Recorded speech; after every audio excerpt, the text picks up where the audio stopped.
Hey guys, welcome back to my YouTube channel. So in this video I'm going to be showing you how to fix this error on vmix anytime you're trying to load it up. So the error says access to path video.txt is denied. So I'm going to be showing you how to fix this in this video. So stay tuned to the end of this video and do not miss any part in order for you to get how to do this perfectly. So let's get into the video, guys. So firstly, you have to close your vmix up. Sorry, it should close by itself shortly. Okay, then you go to your file explorer and under there you go to this pc. So under this pc you go to local disk and you go to program data. Note this program data is not going to show on your desktop because it's an hidden folder. You just have to come to view. Sorry, this you just have to come to options. Then on option you come to view and change it from don't show hidden file to show hidden files. Then click on OK.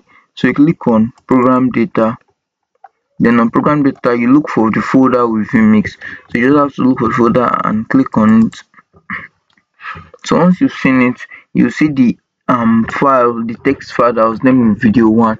So you just have to copy this text file, create a new folder in here if possible, and create a new folder in here. Then in that new folder I'll paste the video file there. So once you pasted it here, you just have to right click on it and rename it. So you just rename it from video 1 to just video. Then you copy it again.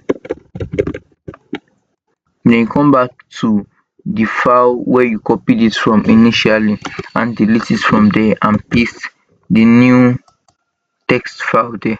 So once you do this, you should have vmix running on your desktop. So let me try running my vmix.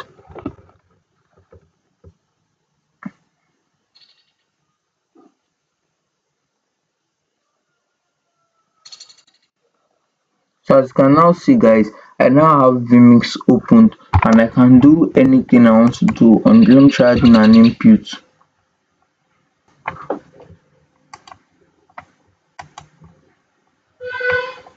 So as you can see now, guys, I can add an input to my vmix and I can do anything. It is running perfectly with no error. So that's just how you can do this, guys. If you find this video very helpful, don't forget to smash the like button and subscribe to this channel for more tips like this. Thanks for watching, guys.